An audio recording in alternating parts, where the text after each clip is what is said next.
എല്ലാവർക്കും എൻ്റെ പുതിയ കുക്കിംഗ് വീഡിയോയിലേക്ക് സ്വാഗതം. ഇന്ന് ഞാൻ ഒരു one pot south Indian dish, അതായത് ഈ ടൊമാറ്റോ റൈസ് അല്ലെങ്കിൽ തക്കാളി ചോറാണ് ഉണ്ടാക്കാനായിട്ട് ശ്രമിക്കുന്നത്. ഇത് ശരിക്കും പറഞ്ഞാൽ നല്ല ടേസ്റ്റിയാണ്, ഡെലിഷ്യസ് ആണ്, പിന്നെ ഫ്ലേവർഫുള്ളാണ്, സ്പൈസിയാണ്. ഒത്തിരി സ്പൈസി അല്ല എങ്കിലും സ്പൈസിയാണ്. പിന്നെ ഇത് ഞാൻ കുക്ക് ചെയ്യുന്നത് പ്രഷർ കുക്കറിലാണ്. അപ്പോൾ അതെങ്ങനെയാണ് ഇവിടെ ഞാൻ ചെയ്യാൻ പോകുന്നതെന്ന് നിങ്ങളെ ഒന്ന് കാണിക്കാം. ഫസ്റ്റിൽ ഞാനിവിടെ എടുത്തിരിക്കുന്നത് ഒരു 1.5 കപ്പ് ബസ്മതി റൈസാണ്. ഈ ബസ്മതി റൈസ് തന്നെ വേണമെന്നില്ല, ഏത് റൈസ് വെച്ച് നമുക്കിത് ചെയ്യാവുന്നതാണ്. നിങ്ങളുടെ കയ്യിൽ അവൈലബിൾ ആയിട്ടുള്ള റൈസ് ഏതാണെന്ന് വെച്ചാൽ അത് യൂസ് ചെയ്യുക. ഇത് ഞാനൊരു 3-4 ടൈംസ് കഴുകിയ ശേഷം ഹാഫ് 20 to 30 മിനിറ്റ്സ് ഇത് സോക്ക് ചെയ്ത ശേഷം അത് സീവ് ചെയ്ത് എടുത്തതാണ്. അടുത്തത് കുക്കർ വെക്കുക. എന്നിട്ട് ഇതിലേക്ക് ഞാനൊരു 2 ടേബിൾ സ്പൂണ് റിഫൈൻഡ് ഓയിൽ ഒഴിക്കുന്നു.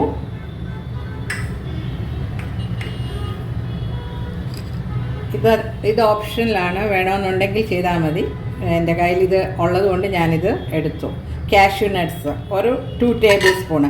അത് ആദ്യം നമുക്ക് ഫ്രൈ ചെയ്തെടുക്കാം. ഇതിൻ്റെ കളർ ചേഞ്ച് ആയിട്ടുണ്ട്. ഇത് ഞാൻ ഗാർണിഷ് ചെയ്യാൻ വേണ്ടിയാണ് ഇത് ഫ്രൈ ചെയ്തത്. അതുകൊണ്ടാണ് ഞാൻ പറഞ്ഞത് ഇത് ഓപ്ഷനിലാണെന്ന്. ആ സെയിം ഓയിലിൽ തന്നെ ഒരു 1/2 ടീസ്പൂൺ കടുകിടുക. കടുക് ഒന്ന് പൊട്ടിക്കഴിയുമ്പോൾ അതിലേക്ക് ഒരു 1/4 ടീസ്പൂണ്, ഫുള്ള് വേണ്ട, കുറച്ച് ഒരു ഫെനുഗ്രീക്ക്, അതായത് മേത്തി സീഡ് അല്ലെങ്കിൽ ഉലുവ ഹോളായിട്ടുള്ളത് അത് ഇടുക. അപ്പോൾ കടുക് പൊട്ടി, ഉലുവ അതിൻ്റെ കളർ ചേഞ്ചായിട്ട് വന്നു. ഇനി അതിലേക്കൊരു 1/2 ടീസ്പൂണ് ജീരകം, അതോടൊപ്പം തന്നെ കുറച്ച് ഹോൾ സ്പൈസസ്, ഒരു ബേ ലീഫ്, ഒരു കറുവപ്പട്ട, ഒരു 3 കാർഡമം ആൻഡ് 3 ക്ലോവ്സ്, അതായത് അതും ഇടുക.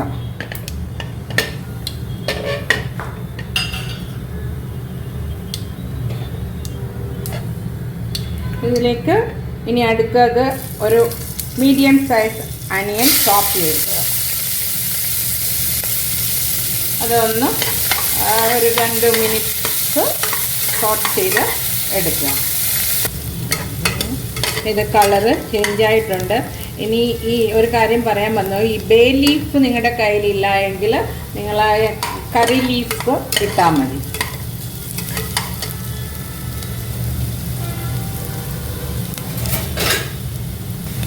ഇനി അതിലേക്ക് ഒരു 1 table spoon ginger garlic paste add ചെയ്യുക.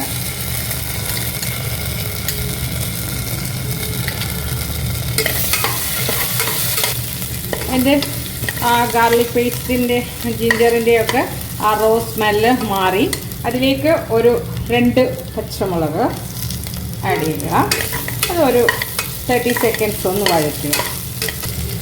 ഇനി ഇതിനകത്തെ ടൊമാറ്റോ നല്ല റൈപ്പായിട്ടുള്ള ടൊമാറ്റോ ആയിരിക്കണം. പിന്നെ സീഡെല്ലാം റിമൂവ് ചെയ്യുക. ചോപ്പ് ചെയ്യുമ്പോൾ സീഡ് കഴിവത് റിമൂവ് ചെയ്യാൻ നോക്കുക. ഇവിടെ ഞാൻ എടുത്തേക്കുന്നത് ഒരു 2 വലിയ സൈസ് പിന്നെ ടൊമാറ്റോ ആണ് എടുത്തിരിക്കുന്നത്. അത് ഇച്ചിരി അല്പം പുളി മുമ്പോട്ട് വേണമെന്ന് ആഗ്രഹിക്കുന്നവർ 3 എടുത്താലും കുഴപ്പമില്ല. ഞാൻ പക്ഷേ 2 എണ്ണമേ എടുത്തിട്ടുള്ളൂ.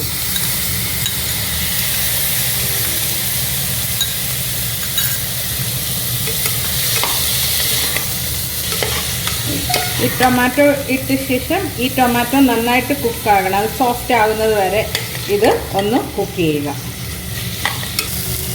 ഇതിപ്പം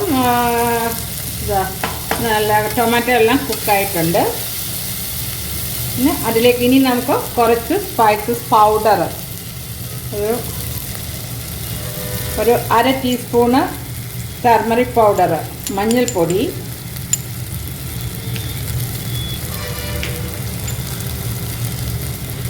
ഒരു ടീസ്പൂണ് മല്ലിപ്പൊടി കൊറിയാൻഡർ പൗഡർ,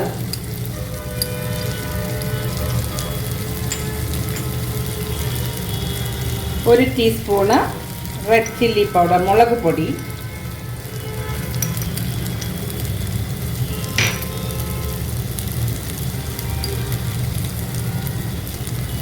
ഒരു ടീസ്പൂണ് ഗരം മസാല പൊടി, ഒരു ഹാഫ് ടീസ്പൂണ് ജീരകം പൊടിച്ചത്,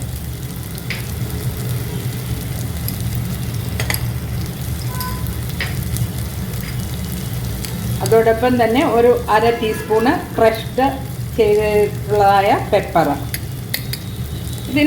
ഇത് നന്നായിട്ട് അതിൻ്റെ ആ റോസ് സ്മെല്ല് മാറുന്ന വരെ ഒന്ന് വഴറ്റുക. അതിൻ്റെ റോസ് സ്മെൽ മാറി ഇനി ഒരു 1/4 കപ്പ് മല്ലിയില,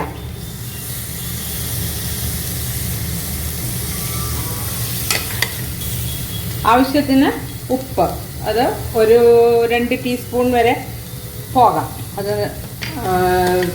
അത് നിങ്ങൾക്ക് വിട്ടു തരുന്നു.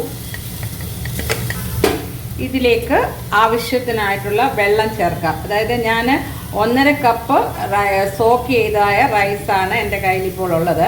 അപ്പോൾ ഈ കുക്കറിൽ വെച്ച് ചെയ്യുന്നതുകൊണ്ട് നമുക്ക് 1.5 കപ്പ് റൈസിന് ഒരു 2 കപ്സ് വെള്ളം ചേർത്താൽ മതി.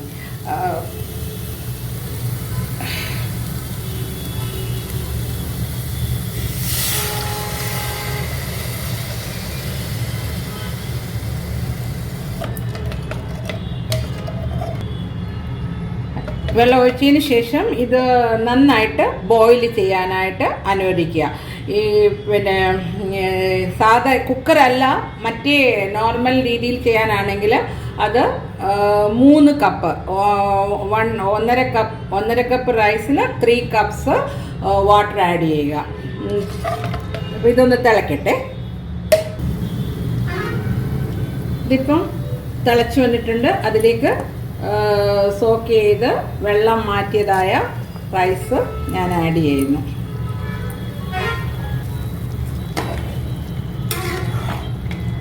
ഓക്കെ, ഇനി ഇത് ഞാനൊരു മീഡിയം ഫ്ലെയിമിലേക്ക് മാറ്റി കുക്കർ അടച്ച് വെയിറ്റ് ഇടുക. ഇത് മീഡിയം ഫ്ലെയിമിലാക്കി ഏകദേശം ഒരു 2 വിസിൽ അല്ലെങ്കിൽ 3 വിസിൽ, ഞാൻ എത്ര വിസിൽ എടുത്തു എന്ന് ഞാൻ പിന്നീട് പറയാം. അതേസമയം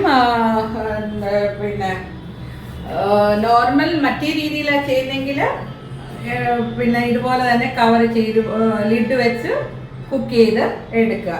ഇപ്പം ഈ ഏകദേശം ഒരു 8 to 10 മിനിറ്റ്സ് മതി. ഇത് നല്ല റൈസ് കറക്റ്റ് വേവില് നമുക്ക് കിട്ടും. അത് കുക്കാകട്ടെ. അപ്പോൾ അതിന് വേണ്ടി നമുക്ക് ഇനി ഈ കുക്ക് ചെയ്യുന്ന സമയം കൊണ്ട് ഞാൻ ഇതിന് പറ്റിയ ഒരു റൈത്ത ഉണ്ടാക്കിത്തരാം, കാണിക്കാം. ഞാൻ ചെയ്യാൻ പോകുന്നത് അനിയൻ റൈത്തയാണ്. അതിനായിട്ട് ഞാനിവിടെ ഒരു അത്യാവശ്യം വലിപ്പത്തിലുള്ളതായ ഒരു അനിയന് ചോപ്പ് ചെയ്ത് എടുത്തിട്ടുണ്ട്. ഇത് വേണമെന്നുണ്ടെങ്കിൽ അല്പം ഉപ്പ് ചേർത്ത് ഒരു 10 മിനിറ്റ്സ് വെക്കാം. പക്ഷെ ഞാനത് ചെയ്തില്ല, ഇവിടെ ഇച്ചിരി ക്രഞ്ചി ആയിട്ടിരിക്കുന്ന ഇഷ്ടമായതുകൊണ്ട്. പിന്നെ ഒരു കപ്പ് കേർഡ്, ഇത് ഒന്ന് എന്താ പറയുക ഉടച്ചെടുത്താൽ നല്ലതാണ്, അല്ലെങ്കിലും കുഴപ്പമില്ല. ഇനി ഇതിൽ തൈര് ചേർക്കുന്നു.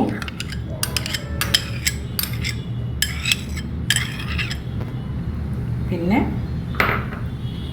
സ്വല്പം കൊറിയാൻഡർ ലീവ്സ്, മല്ലിയില കുറച്ച്, പിന്നെ ഒരു ഗ്രീൻ ചില്ലി, പച്ചമുളക് ചോപ്പ് ചെയ്തത്, ആവശ്യത്തിനുള്ള സോൾട്ട്. ഞാനൊരു 1/4 ടീസ്പൂൺ ഇച്ചിരി എടുത്തിട്ടുണ്ട് ഉപ്പ്. പിന്നെ എന്താ പറയുന്ന 1/4 ടീസ്പൂണിനെ കുറച്ച് താന്നായിട്ട് ജീരകം പൊടിച്ചത് ചേർക്കുന്നു. ഇത് ഓപ്ഷനിലാണ്, വേണമെങ്കിൽ ചേർത്താൽ മതി. പിന്നെ ജീരകപ്പൊടി കയ്യിലില്ലാത്തവർക്ക് ഈ സെയിം മെഷർമെൻറ്റിൽ ചാട്ട് മസാല യൂസ് ചെയ്യാൻ. ഞാനിവിടെ ജീരകപ്പൊടിയാണ് ചേർക്കുന്നത്. എന്നിട്ട് നന്നായിട്ട് മിക്സ് ചെയ്തെടുക്കുക.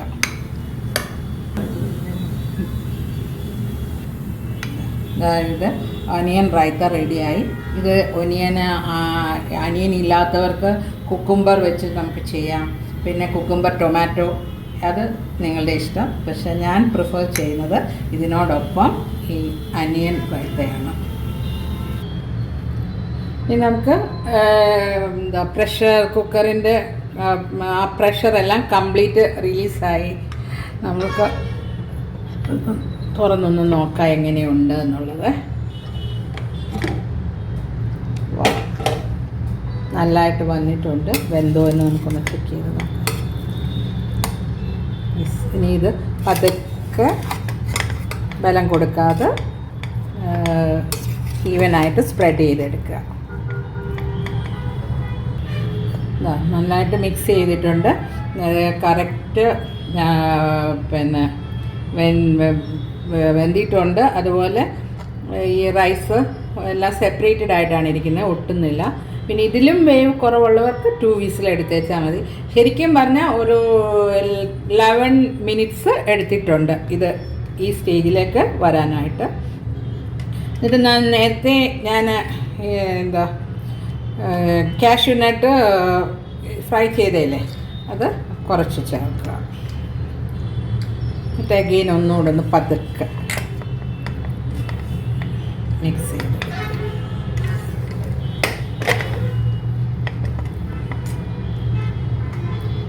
ഇത്രയേ ഉള്ളൂ. വളരെ എളുപ്പമാണ്. ഇതിന് വലിയ പ്രശ്നങ്ങളൊന്നുമില്ല. അത് നമുക്ക് എളുപ്പം ക്വിക്കായിട്ട് ചെയ്യാം. ഇത് ശരിക്കും പിന്നെ ടിഫിൻ കൊണ്ടുപോകുന്നവരുള്ള കോളേജിൽ അല്ലെ ജോലിക്കാർക്ക് ഒക്കെ ഇത് ഒരു പറ്റിയ എളുപ്പം കുക്ക് ചെയ്യാൻ പറ്റിയായ ഒരു റൈസ് ഡിഷാണ്. ഇത് ശരി നല്ല ടേസ്റ്റിയായ സംഭവമാണ്. നിങ്ങളും ഇത് ട്രൈ ഔട്ട് ചെയ്യണം. പിന്നെ ഇതെന്തിൻ്റെ കൂടെ ഇന്ന് ഞാൻ നേരത്തെ പറഞ്ഞു, റൈത്ത പോകും. പിന്നെ അതുപോലെ ഒരു പപ്പടവും പിക്കിൾ വേണമെന്നുണ്ടെങ്കിൽ അത് യൂസ് ചെയ്യാം.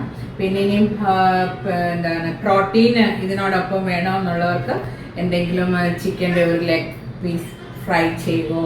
ഇനി അതല്ല ചിക്കൻ വെജായിട്ടുള്ളവർക്കാണെങ്കിൽ പൊട്ടറ്റോ ഫ്രൈ നല്ലൊരു കോമ്പിനേഷനാണ്.